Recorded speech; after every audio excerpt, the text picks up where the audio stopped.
कैसे हैं दोस्तों। मेरा नाम साकिब हुसैन है और आप देख रहे हैं नर्सिंग फाइल्स। आज हम जिन क्लास ऑफ ड्रग के बारे में डिस्कस करने जा रहे हैं वो है हमारे पास हेपरिन, जो कि एक एंटीकोगुलेंट है और हेमेटोलॉजी सिस्टम में जाके अफेक्ट करती है। तो आए उसे डिस्कस करते हैं।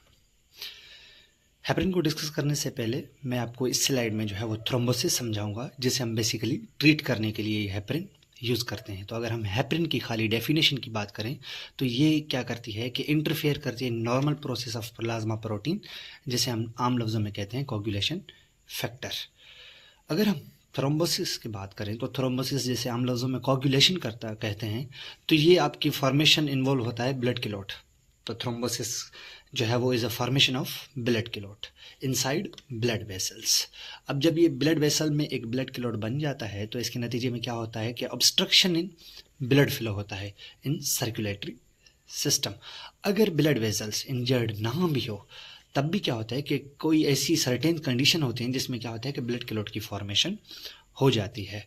अब ये अगर ब्लड क्लॉट आपका वेन में स्टैटिक है, एक ही जगह पे जो है वो रुका हुआ है, चिपका हुआ है, तो इसे हम नाम देंगे थ्रोम्बोसिस का। अगर ये वहाँ से टूट के फ्रीली बॉडी की सर्कुलेशन में मूव करेगा, बिगिन टू ट्रैवल करेगा, तो इसे हम एक नया नाम देते हैं और उसका ये दूसरा नाम होता है एम्बोलस का।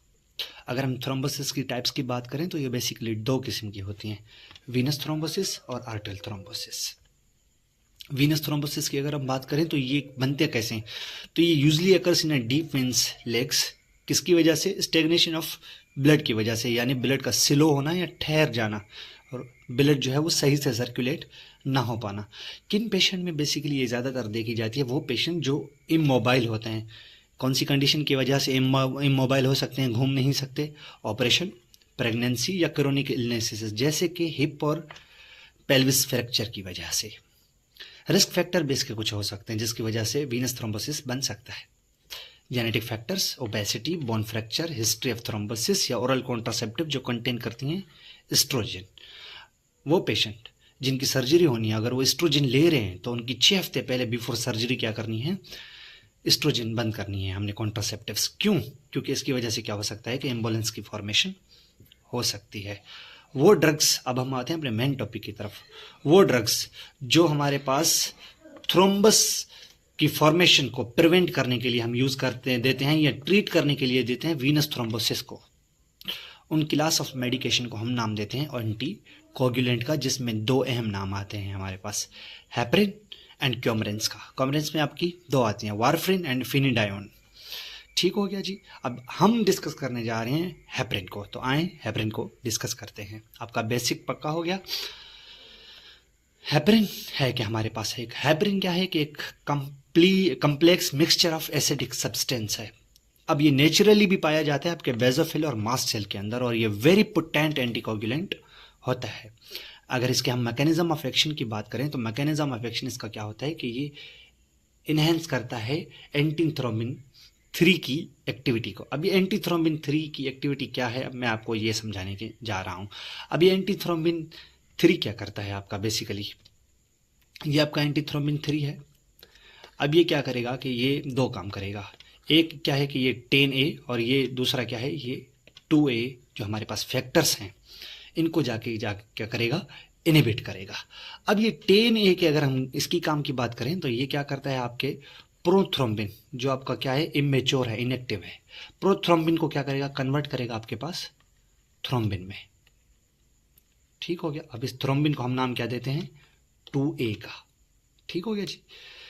अब क्या होगा कि प्रोथ्रोम्बिन हमारे पास कन्वर्ट होगा थ्रोम्बिन में, तो यानी इसने पहला क्या काम किया, इस प्रोथ्रोम्बिन को जाके इनएक्टिव किया, तो यानी थ्रोम्बिन नहीं बन सकता। अगर जो बचा हुआ है हमारे पास थ्रोम्बिन, यानी बॉडी के सारे प्रोसेसेस को तो ये बंद नहीं कर सकता ना, तो दूसरा क्या काम करेगा, इस थ्रोम्बिन की एक्टिविटी को जाके बंद करेगा। अब ये थ्रोम्बिन जो एक्टिव फॉर्म होती है ना, ये क्या करती है, आपकी फिब्रिन जाके बनाती है, जो कि एक कोयलिंग सब्सटेंस होता है, जो क्या करता है, प्लेटिलेट के ऊपर गोल गोल फाइबर की तरह घूमता है, जिसके नतीजे में क्या होता है कि एक कोगुलेशन, एक क्लोट बनता है।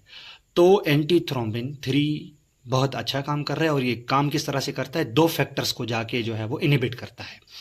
प्रोथ्रोम्बिन को इनहिबिट करने से क्या होगा कि थ्रोम्बिन नहीं बनेगा, और थ्रोम्बिन को इनहिबिट करने से क्या होगा, हमारे पास फिब्रिन नहीं बनेगा।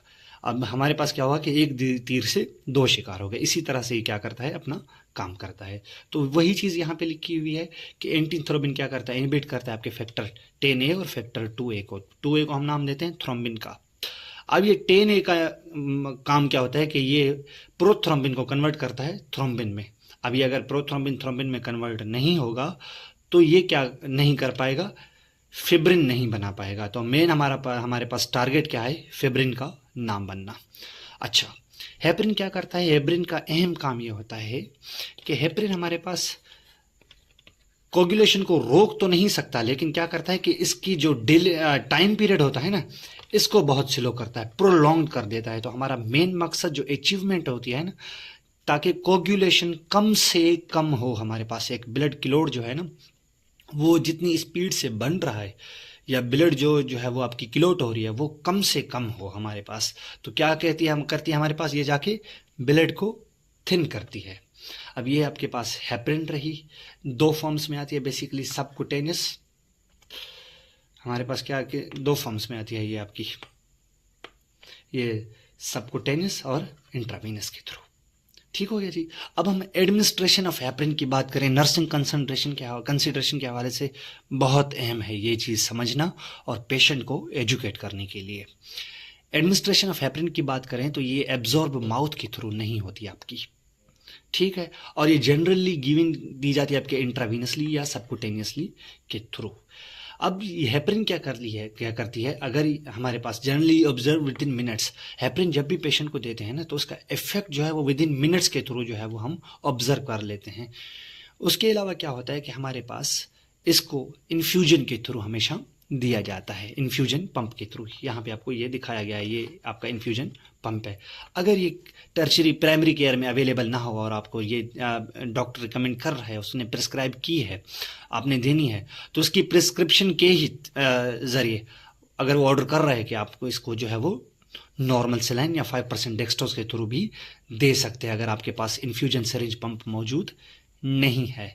उसके अलावा infusion rate must be carefully controlled by measuring activated partial thromboplastin time. एक एपीटीटी टाइम होता है हमारे पास, इसमें ये देखते हैं हम बेसिकली कि इस ट्यूब में जो हमारे पास एक ट्यूब होती है, इसमें अगर हम ब्लड ले लेते हैं उस पेशेंट का जिसको हम हेपरिन दे रहे होते हैं, हम ये देखते हैं कि इसमें ब्लड कितनी जल्दी जो है वो कोगुलेट हो रहा है, जम रहा है, ठीक है। तो अगर ये बहुत ज़्यादा देर कर रहा है, यानी 60 से 90 सेकंड जा रहा है, 40 से 60 सेकंड जा रहा है, तो हमें अंदाज़ा हो जाता है कि हेपरिन कितना असर दिखा रही है। अगर हम सबकुटेनियस की बात करें तो use to prevent thrombosis given twice a day. ठीक हो गया जी। उसके अलावा अगर हम एक्टिवेटेड पार्शियल थ्रोम्बोप्लास्टिन टाइम की अगर हम बात करें तो it's a laboratory blood test characterized coagulation and measures time required by blood to form a clot.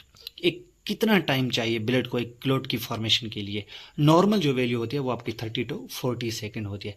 जब पेशेंट को हेपरिन की थेरेपी दी जाती है हमारे पास तो ये 120 से लेके 40 सेकंड्स जो है वो इतने में जाके ये अभी कोगुलेंट हो रहा है, यानी हमें कितना फ़ायदा हुआ, 2 मिनट का फ़ायदा हो गया कम से कम। ठीक हो गया। उसके अलावा it works by identifying roles of clotting factors in the formation of blood clot and is critical for monitoring of heparin therapy.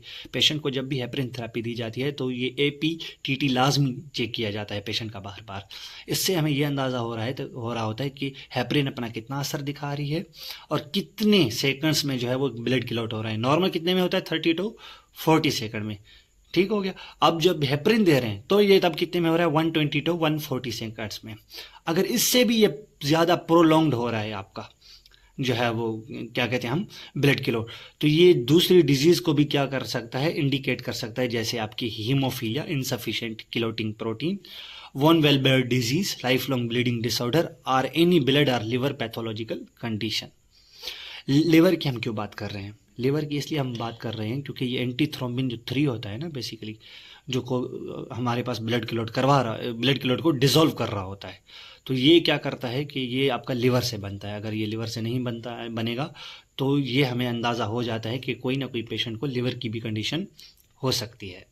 उसके अलावा अगर हम इनकी इंडिकेशन की बात करें एंटीकोगुलेंट की, तो ये हो रहा होता है कि हमारे पास इसे हम डीप वेन थ्रोम्बोसिस के लिए मेजॉरिटी में यूज़ करते हैं, जो मैंने आपको डिटेल्ड में पढ़ाया, pulmonary embolism, ischaemic stroke, transient ischaemic stroke attack, coronary disease, artery disease, cardiac valve replacement और कोरोनरी एंजियोप्लास्टी के लिए भी हम देते हैं। Coagulation disorders like antiphospholipid syndrome and DIC, disseminated intravascular coagulation, dialysis में लाजमी देते हैं।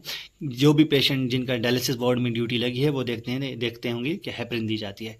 सर्जिकल प्रोसीजर जैसे कार्डियो पल्मोनरी बाईपास, ECMO और PCI, इनमें भी जो है वो हेपरिन को दिया जाता है।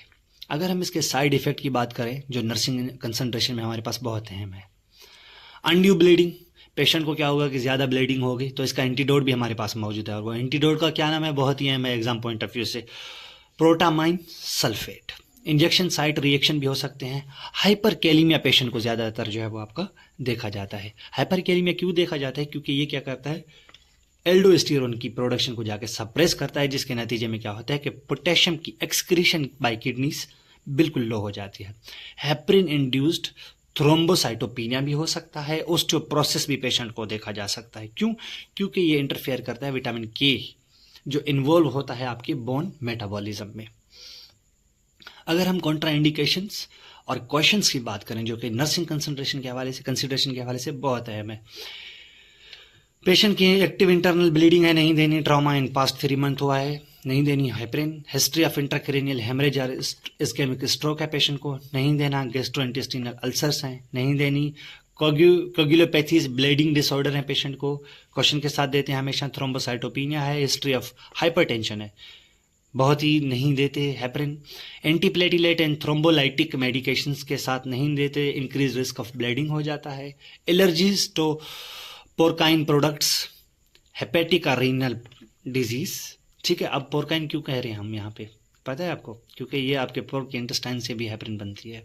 अल्कोहल यूज डिसऑर्डर्स हो सकते हैं, ठीक है, इनके लिए भी आपने नहीं देनी। उसके अलावा हेपरिन वो वाहिद आपकी बेसिकली एंटीकोगुलेंट है जो प्लेसेंटा क्रॉस नहीं करती। तो ये आपकी क्या है, ग्रास ऑफ प्रेगनेंसी है। Most important questions exam perspective के हवाले से। नर्सिंग कंसिडरेशन की अगर हम बात करें और के एडमिनिस्ट्रेशन के हवाले से, तो ejected into subcutaneous tissue, flat layer में हमारे पास देते हैं नावल से 5 cm की दूरी पे। एब्डोमिनल वाल वाया 5 फाइन नीडल, गेज 25 होना चाहिए, जिसकी लेंथ 16 mm होनी चाहिए। And inch of skin is picked up, the needle should insert perpendicularly to its full length of 90 degree.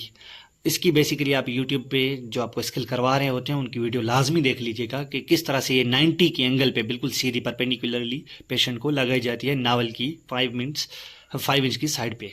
उसके अलावा local pressure is applied for 5 minutes after injection to prevent excessive bruising. Cleaning the skin before isopropyl alcohol increase the chances of hematoma formation, traumatic injury to the skin resulting in bruise। Client education की बात करें, most important है मेरे नज़रिए में। Client education किसी भी drug के लिए बहुत अहम है, क्योंकि आपने पेशेंट को एजुकेट करना इसके बारे में लाजमी है। कई मेडिकल इमरजेंसीज से ये चीज़ें पहले बचा लेती हैं। पर्पस ऑफ मेडिकेशन क्या है, अपने पेशेंट को लाजमी बताना है। हेपरिन क्यों दे रहे हैं? क्योंकि प्रिवेंट क्लॉट फॉर्मेशन। रिपोर्ट क्या करना है पेशेंट ने? साइंस ऑफ ब्लीडिंग, कोई भी पेशेंट के साइंस हो रहे हैं जैसे oozing from the IV insertion site, nose bleed, sudden headache हो रहा है पेशेंट को, तो आपने जल्द से जल्द अपने हेल्थ केयर प्रोवाइडर को रिपोर्ट करना है। अगर ये वार्ड में है तो आपने स्टाफ को जो है वो रिपोर्ट करना है। Sign of clot formation, example new pain, swelling और warmth in their leg, shortness of breath, sudden onset of confusion, vision changes, trouble speaking और वन साइडेड वीकनेस हो रही है, तो ये क्या है, साइन ऑफ क्लॉट फॉर्मेशन है। आपने अपने हेल्थ केयर प्रोवाइडर को लाजमी बताना है।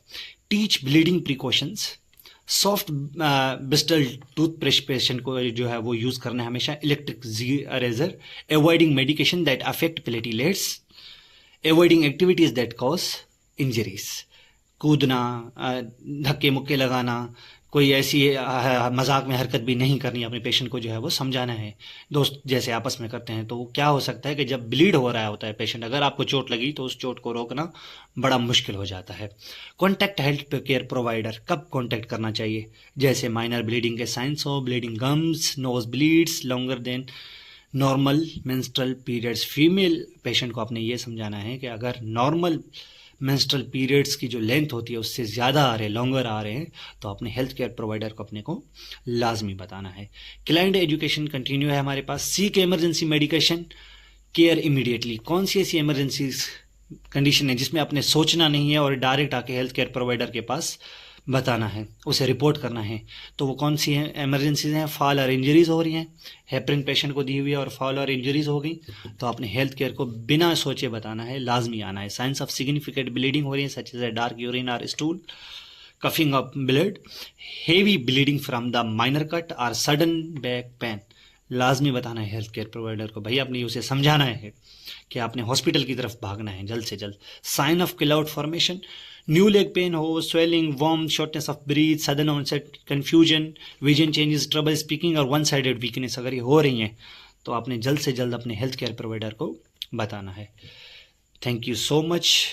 यहाँ पे आके आपकी हेपरिन कंप्लीट मेरे हवाले से ख़त्म हो रही है इंशाल्लाह। जो है वो इतना डिटेल्ड लेक्चर था और इसमें बहुत सारी चीज़ें नर्सिंग के हवाले से कवर की हुई थी, एग्ज़ाम पर्सपेक्टिव के हवाले से, डेली लाइफ के हवाले से, पेशेंट एजुकेशन से हवाले से। ये इनफ था और इंशाल्लाह मिलते हैं हम अपनी अगली वीडियो में, जिसे हम जो है वो वारफरिन वगैरह कवर करेंगे। तब तक के लिए दीजिए मुझे इजाज़त। अल्लाह हाफिज़।